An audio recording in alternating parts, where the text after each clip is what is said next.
حضرت حرم بن حیان رحمت اللہ تعالیٰ علیہ فرماتے ہیں میں حضرت اویس کرنی کو ڈھونڈنے چل پڑا. ڈھونڈنے بھی اسے نکلا جسے کسی نے نہیں ڈھونڈا اور جو کبھی کسی کو نہیں ملے. حضرت اویس کرنی، یہ فکرہ کسی درویش نے نا حضرت اویس کرنی کے لیے کہا ہے.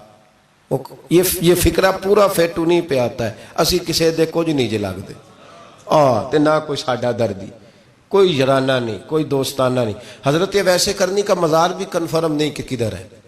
بس اسی کسی دے کچھ نہیں لگ دے. کیا ضرورت ہے؟ بس ٹھیک ہے، اپنا جو ہے انداز سارے زمانے سے علیحدہ کر کے رکھا انہوں نے، علیحدہ، الگ تھلگ.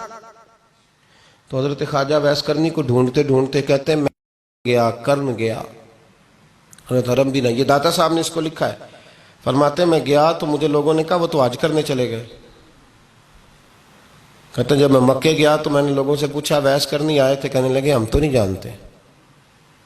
یہ تو میرے جیسے لوگ ہوتے ہیں نا جن کی تصویریں زیادہ نکلتی ہیں تو جن کی ویڈیو زیادہ ہوتی ہے تو لوگ زیادہ جاننے لگتے ہیں، ورنہ رب کریم کے بندے تو چھپے ہوئے چکر میں پڑے ہی نہیں.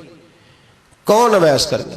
تو انہوں نے کہا کہ حضرت اویس کرنی، چہرے پر برس کے داغ ہیں، کمزور سا وجود ہے، داڑھی زیادہ گھنی نہیں. جب حالات بتائے تو کہنے لگے اس طرح کا ایک شخص آیا تھا، اس نے طواف کیا تھا. پہلے بھی دنیا کرتی ہے پر جب اس نے کیا ہے نا تو اس کے طواف نے وہ خود بھی رویا ہے اور بھی بڑے روئے ہیں. وہ جب حجر اسود پہ آیا ہے تو رنگ بدلتا دیکھا ہے. کہا وہ کدھر گئے؟ کہنے لگے پورا نہیں پتا، اتنا ضرور خبر ہے کہ ان کے انداز بتاتے تھے کہ اب مدینے جائیں گے. تو جناب حرم بن حیان کہتے ہیں پھر میں مدینے گیا، میں نے خواجہ اویس کو ڈھونڈا. میں نے کہا یار میں نے حضرت خواجہ اویس کرنی کو ملنا ہے، کسی نے بتایا ہے کہ وہ مدینہ شریف آئے. تو لوگ کہنے لگے ہم نہیں جانتے وہ کون ہے. دیکھیں نا دنیا جان گئی، دنیا میں بڑا کچھ ہو گیا. بائی نیم لوگ جاننے لگے، ہوٹلوں پہ پہچاننے لگے، سڑکوں پہ پہچاننے لگے. لیکن بات تو یہ ہے کہ جن کو پہچاننا چاہیے اگر وہ پہچان لیں پھر تو بڑی بات ہے، پھر تو بڑی بات ہے. لیکن اگر وہاں ہی پہچان نہ ہو سکے تو پھر تو معاملہ بڑا الگ سا ہے نا. عزیز بھائی، حضرت خواجہ اویس کرنی کے بارے میں پوچھا تو مدینہ شریف کے زائرین اور وہاں کے مقامی لوگ بھی کہنے لگے کوئی نہیں پتا، ہم نہیں جانتے، ملے ہی نہیں. تو کہا باریک سا وجود ہے، پرانا سا لباس ہے، برس کے داغ ہے، چہرے پہ داڑھی زیادہ گھنی نہیں، کسی کو پاس نہیں بٹھاتے. اور پھر ایک جملہ اور کہا سنا ہے روتے ہیں تو بڑے درد سے روتے ہیں، سنا ہے بھیگی رہتی ہیں پلکیں، سنا ہے ان کی پلکیں بھیگی رہتی ہیں. میں 2-4 دن پہلے کسی سے سن رہا تھا شعر، اس نے کہا تھا ایک واری میریاں اکھیاں تو انہوں نے اتھرو پونجے سن ہن چسکا پہ گیا رونے دا ہر ویلے یا ہوزاری ہے. تو کہتے ہیں کہ وہ اس طرح کی اس کی کیفیت ہے. کہتے ہیں میں نے کہا یار وہی تو اویس کرنی تھے، کدھر گئے؟ کہنے لگے کوئی خبر نہیں. جب وہ آئے ہیں تو ان کے آنے کا انداز ہی نرالا تھا، سسکیاں اور آہیں نکل گئیں اس شخص کی جب وہ مدینے آیا. حضرت حرم بن حیان کہتے ہیں میں ڈھونڈتا رہا، تلاش کرتا رہا. پھر میں ان کو ڈھونڈتے ڈھونڈتے عراق میں آیا تو نہر فرات کے کنارے ایک کمزور سے آدمی کو ریت کے ٹیلے پر بیٹھ کے وضو کرتے دیکھا. کہتے ہیں جب ان کا وضو مکمل ہوا تو میں نے کہا السلام علیکم. تو کہتے ہیں انہوں نے چہرہ نہیں پھیرا، وہیں بیٹھے بیٹھے کہنے لگے وعلیکم السلام یا حرم بن حیان، یا حرم بن حیان وعلیکم السلام. تو کہتے ہیں میں نے کہا کہ من انت، آپ کون ہے؟ تو کہنے لگے وہی ہوں جسے تم مکے اور مدینے ڈھونڈتا رہا. تو کہتے ہیں میں نے کہا حضور آپ میرا نام کیسے جانتے ہیں؟ بڑا خوبصورت جملہ ہے، اللہ کرے آپ کو یہ یاد رہ جائے. سبق کبھی نہ بھولنا، یہ سبق کبھی نہ بھولنا. بابا صاحب کے مزار پہ گئے تو خالی آ گئے، داتا صاحب گئے تو خالی ایسے ہی چلے گئے. ہم فارغ لوگ تھے، کوئی کام نہیں تھا کہ بابا فرید کی گلیوں میں گھومتے رہے. ہم فارغ تھے کہ 2 بجے حضرت سلطان باہو رحمت اللہ علیہ کی جالیوں کے سامنے کھڑے رہے. ہم کو پتھر چاٹنے والے لوگ تھے کہ آدھی رات بیت گئی اور ہم بزرگان کرما والا شریف کھڑے رہے. یہ کیسے ہو گیا کہ محدث اعظم کے مزار پہ کھڑے رہے؟ ایسے ہی کوئی بات تھی؟ حضرت اویس کرنی بول کر فرمانے لگے، کہنے لگے کیا کہا تو نے کہ میں تجھے کیسے جانتا ہوں؟ فرمانے لگے تو مجھ سے پیار کرتا ہے، عارف تو روحی من روحی کا، میری روح تیری روح کی جاننے والی ہے. یہ روحوں کا رشتہ ہے، یہ خطا نہیں جایا کرتا. عرفت روحی من روحی کا، میری روح تیری روح کو جانتی ہے. یہ کیسے ہو گیا؟ کوئی ایسے لوگ تھے تو اتنی جگہ مجھے تلاش کر آیا اور میں تجھے جانوں نہ؟ یہ کیسے ہو سکتا ہے؟ یہ کیسے ممکن ہے؟ تو ڈھونڈتا رہا گلی گلی اور میں کہوں کہ میں تجھے جانتا نہیں. فرمایا حرم بھی نہ یار. میں دعا کرتا ہوں اللہ کی بارگاہ میں کہ رب کریم مجھے اور تجھے جنت میں اکٹھا کر دے. کہتے ہیں جب انہوں نے یہ دعا کی تو وہ چل پڑے. میں نے کہا حضور کہاں جا رہے ہو؟ فرمانے لگے میرا پیچھا نہ کرنا، میں کسی اور منزل کا مسافر ہوں، اور جس رستے میں چل رہا ہوں نا ان منزلوں پہ ساتھ نہیں کسی کو لیا جاتا. یہ میری اپنی ذاتی منزل ہے، اس میں پاؤں پہ چھالے ذرا سخت ہوتے ہیں. ہر آدمی کا کام نہیں یہاں چلنا، تو مجھے تنہا رہنے دے اور مجھے اپنی مرضی سے چلنے دے. کہتے میں نے منت کی تو کہنے لگے بس تو نے جد و جہد بڑی کی تھی تو تیرے ساتھ ملاقات کر لی، تجھے پہچان لیا، تیرے ساتھ بات کر لی، ورنہ میں کہہ چکا ہوں اسی کسے دے کچھ نہیں لگ دے. اسی لیے میں نے حضرت غالباً امام شورانی رحمۃ اللہ علیہ کے حوالے سے پڑھا ہے کہ قیامت کے دن جب حضرت ویسے کرنی جنت میں جائیں گے تو ممکن ہے اس وقت بھی لوگوں کو دیدار نہ کرایا جائے، بلکہ امام شورانی کہتے ہیں اللہ 70,000 فرشتے ان کی شکل کے پیدا فرمائے گا اور ان کے جھرمٹ کے اندر چھپا کے انہیں جنت میں داخل کرے گا. ملاقات کس سے ہوگی؟ صرف انہی سے ہوگی جن کے لیے انہوں نے زندگی گزار دی. یا خدا سے ملیں گے یا مصطفیٰ کریم سے ملیں گے.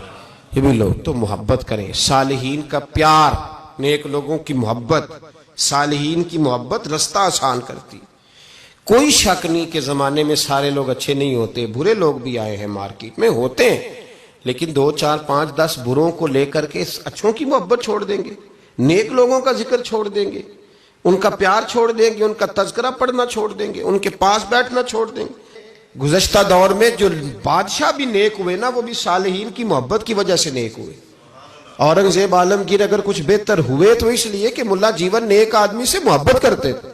محمود غزنوی کی بہتری کا سبب یہ تھا کہ حضرت سیدنا ابو الحسن خرقانی کے پاس جایا کرتے تھے. صالحین کی محبت نے بادشاہوں کے رخ بدلے، بادشاہوں کے. ان لوگوں کو پیار تھا تو حالات جہانگیر بادشاہ جایا کرتا تھا خواجہ اجمیر کے آستانے پر، تو لوگ کہتے ہیں کہ بڑے سخت دنوں میں بھی ہم اس کی آنکھوں میں آنسو دیکھا کرتے تھے. درد والی جگہ پہ جاتے تھے نا لوگ تو درد مند ہو جاتے. اس لیے صالحین کا پیار کبھی نہ چھوڑے، کبھی نہ چھوڑے. میرے بھائی کپڑوں پہ مٹی پڑ جائے نا تو کپڑے دھوئے جاتے ہیں، اتار کے پھینکے نہیں چاہتے. چیزیں غلط ہو جائیں تو گرد جھاڑی جاتی ہے. اس نظام کو چھوڑا. صالحین کا پیار کبھی نہ چھوڑنا، کبھی نہ چھوڑنا. رب کریم کے بندوں کی محبت اللہ تبارک و تعالیٰ کے قریب کرے گی آپ کو. اللہ کے بندوں کی محبت آپ کے اندر جلوے پیدا کرے. اور اگر آپ ان کو پڑھیں گے، میں جب پاک پتن شریف جاتا ہوں یا کسی مزار پر میں کھڑا ہوتا ہوں نا تو وہ جو حالات پڑے ہوتے ہیں نا ان بزرگوں کے، وہ سامنے آتے ہیں کہ یہاں خواجہ نظام الدین محبوب الہی تشریف لائے. دیکھیں نا اگر کوئی بندہ سوچے تو ہو سکتا ہے کہ اس کا کلیجہ پھٹنے کو آئے. جب خواجہ نظام الدین صاحب کہتے ہیں کہ جو باب جنت ہے نا بابا فرید صاحب کا، کہتے ہیں ایسے ہی باب جنت نہیں. فرماتے ہیں جب بابا صاحب کا وصال ہوا تو بابا صاحب وہیں لیٹے ہوئے تھے جہاں آج ان کی مزار ہے، اور ان کے سرانے بالکل جس جگہ کو لوگ باب جنت کہتے ہیں وہاں میں نے رسول پاک کو کھڑے ہوئے دیکھا ہے. اب کوئی آدمی حضور کی خوشبو محسوس، اس کا ایک ارادہ بن گیا نا کہ یہاں حضور کھڑے تھے، اس پر کیفیت کیا طاری ہوگی، اس پر انداز کیا ہوگا، اس پر وارد کیا ہوگا، وہ کہاں پہنچ جائے گا 1-2 منٹ کے اندر. تو یہ تو اس وقت ہے جب اس کے محسوسات ہوں گے، جب وہ نظریاتی طور پر اس بات سے متفق ہوگا، جب وہ خوشبو محسوس کرنے کی صلاحیت رکھتا ہوگا. ایک بات عذرائے محبت ہے، کہہ دیتا ہوں چونکہ سوالات ہوتے رہتے، کہہ دیتا ہوں. اعلیٰ حضرت کے ایک مرید تھے مولانا حشمت علی خان صاحب رحمۃ اللہ، بڑے تگڑے آدمی تھے. جن لوگوں کی پوزیشن بڑی سخت فاضل لوگ ہوتے ہیں نا، اور حاضر جواب 1 منٹ سے پہلے. پاک پتن شریف گئے تو باب جنت سے گزر کے آئے. باب جنت سے کسی ہمارے عالم نے نہیں لکھا کہ جب وہاں سے گزر گیا اب توبہ نہ کرے اور کوئی اچھا عمل نہ کرے تو جنت میں جائے گا. بس یہ کہا کہ ایک دروازہ ہے جہاں خواجہ نظام نے حضور علیہ السلام کو کھڑے دیکھا، گزر جائے کوئی تو الحمدللہ اس کے لیے ایک برکت ہے.